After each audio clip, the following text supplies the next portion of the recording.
If you need any Xbox or PlayStation codes or any cheap PC games, use the referral link in the description. It will take you over to g2a.com. They already have a discount on most of their goods, and if you use the code CHES at checkout, you can get yourself an extra 3% off as well.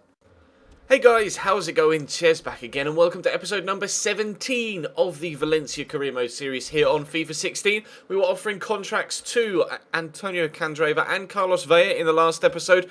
It was probably split about 50-50 in the comment section of the past two videos as to you guys saying which one we should go and sign. So I was completely undecided, but because Carlos Vela came back and accepted the initial contract and Candreva rejected it, I was like, alright, that'll be the decision we make then. So Carlos Vela comes in. That is probably the more realistic of signings as well. He is linked away from Real Sociedad, Carlos Vela. Sociedad have not had the best pass of a couple of seasons since they sold Griezmann, really. But he's heavily linked, the Mexican, to the MLS. But, you know, with him being linked away from Sociedad, Valencia could potentially be a decent location for him to relocate, but we'll take him in this series anyway. The situation now is that we have £13.5 odd million left to spend, as that was a straight swap for Gulli for Carlos Vela. We want to replace Javi Fuego. We're contemplating replacing Alvaro Negredo. I now need your suggestions for those two positions, centre midfield and striker. Let me know your thoughts in the comment section down below. We could potentially play Rodrigo at striker and then bring in a new left-sided midfielder instead. Again, help me make that decision in the comment section down below with your thoughts, and we will see what happens over the next couple of episodes. We start today, though, gameplay-wise, with the second leg of the Copa del Rey round of 16. We drew 1-1 against Real Madrid in the league. We drew 1-1 against Real Madrid in the first leg of the Copa del Rey round of 16. So what's going to happen in the second leg? Is it going to be another 1-1 draw, or are we finally going to get a different scoreline? We're starting our strongest 11. They're not all entirely 100% fit, though. That's the issue right now. Had I been following the pattern of the previous few games, it would have been the rotation side that had been playing this game, or at least a few rotation players starting. But I went with my stronger 11 that was, say, 90 to 95% fit, rather than the rotation players, or probably 80 to 85% fit, considering a handful of players were actually still quite tired. But Rodrigo down the left-hand side here is going to try and turn inside Danilo, gets a tackle in, but then kicks it straight against Modric. Rodrigo beats Danilo to the second ball. Gaia returns it to him, gets it into Paco. Turn inside's good, but the shot is left wanting. You just want him to whip it into that far top corner, but he's got the power on it, but he's not. Actually, it's almost come off the outside of his foot there. As he's tried to bend his foot, or whip his foot around it, he's just got his technique all wrong, and it's flown further away from goal than he possibly could have imagined. Carlos Vela, though, has his first chance in a Valencia shirt and draws a great save out of Kike Casilla. Half an hour in, we were close to bringing ourselves 1-0 in front and to go 2-1 in front on an aggregate. Obviously, away goals do count in the Copa del Rey, so we will need to score at some point if we want to go through. We're trying to get a secondary effort from this corner. It's actually Rodrigo again that has the chance in Kike Casilla, with another top save to tip it over the crossbar to keep us out for now. Real Madrid's turn to come forward. Marcelo into Modric to Ronaldo. Lovely ball out wide to Gareth Bale here. Plenty of space. Drills it in. Wonderful reaction save from Diego Alves to keep out the initial chance. But Modric is there on the rebound. It's a simple finish for him. Rifles it into the back of the net. Real Madrid 1-0 up on the night. 2-1 up on aggregate. And with the away goals, we now need 2 to ensure that we go through in 90 minutes. We can still go to extra time. If we bring one back and we get a third 1-1 scoreline against Real Madrid this year, then lovely footwork by Carlos Vela. I forgot about that. The cheeky little nutmeg on Marcelo. Good block, though, by Sergio Ramos to stop us from bringing ourselves back onto level terms on the night and on aggregate. We can still only go to extra time with that 1-1 scoreline if we're able to pull it back. That pass wasn't necessarily meant for the front post. It was meant for Enzo Perez, who did eventually have the chance, but he fired it straight at Toni Kroos as their defence were able to reshuffle. Disappointed. Had that gone straight to Enzo Perez, I was confident that he would have been able to at least gotten that on target and been able to draw a good save out the goalkeeper or scored. Mayo did the former of those, had a good shot on target and a keeper with a comfortable save. Towards the end of the first half, though, Karim Benzema down the right-hand side. I thought I'd done really well there with Mayo, just holding him up, crosses the ball in, and then Gareth Bale's first touch is terrible, takes him away from goal.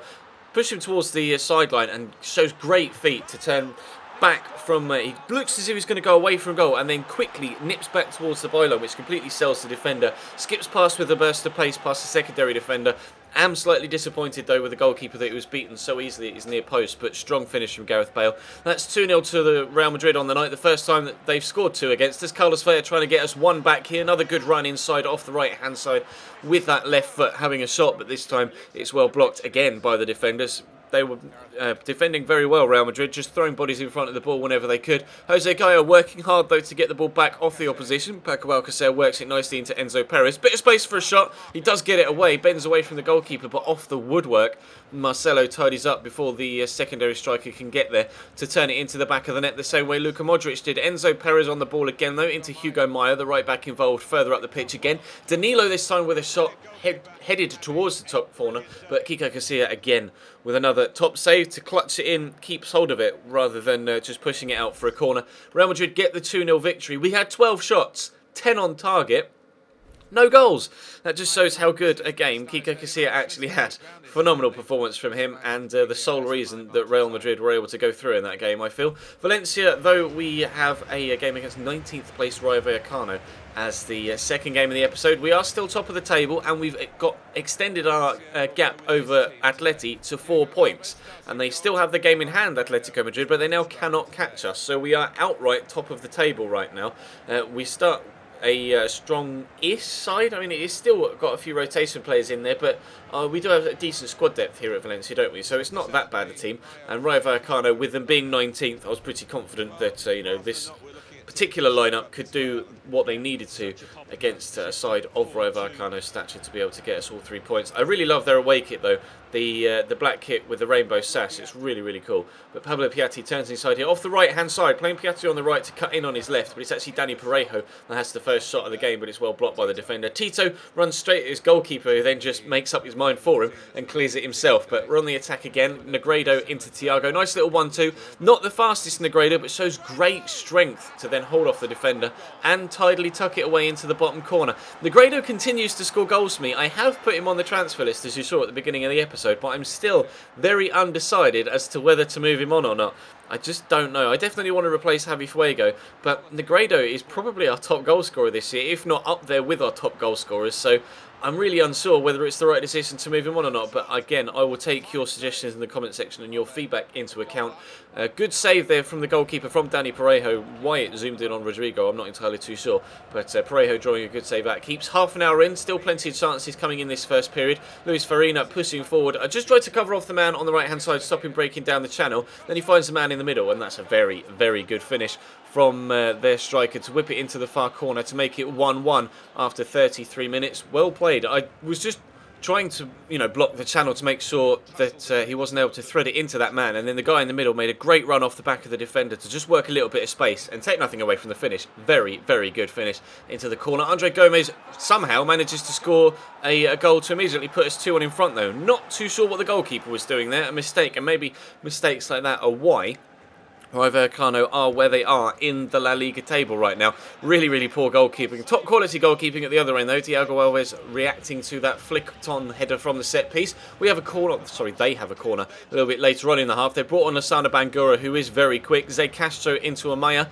He's got a little bit of space, works a chance nicely, but again, top quality goalkeeping from Diego Alves, who is now 85 rated, growing quite nicely. Matt Ryan hasn't had the sort of first team football that I was hoping I'd be able to give it to him this season, but in fairness, I mean, Diego Alves has just kept him out through top quality performances. Thiago comes so close to making it 3-1 and really putting the game to bed there. His shot coming back off the outside of the woodwork and out for a goal kick. Thiago's been very good for us as well since coming in. Took his while to settle in, but he's performed exceptionally well in the latter part of this first half of the season. Raul Baena on the ball on the edge of the box, so into a teammate who hits the post, and then somehow Diego Alves is able to create a reaction save there that is absolutely world class. Sheer quality from Diego Alves to stop them from getting themselves an equaliser. Danny Parejo on the counter-attack here, though, into Zakaria Bakali, who come on as a substitute, using his fresh legs and pace to get it out wide to Pablo Piatti, and that is why we were cutting inside on his left foot. That's what Carlos Vela tried to do every single time against Real Madrid,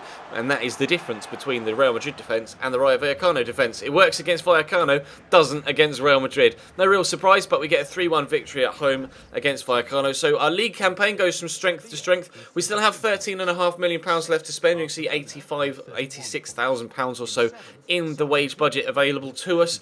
And obviously, with Javi Fuego potentially moving on or being used as make-weight in a deal, we could use the money to get in a new central midfielder or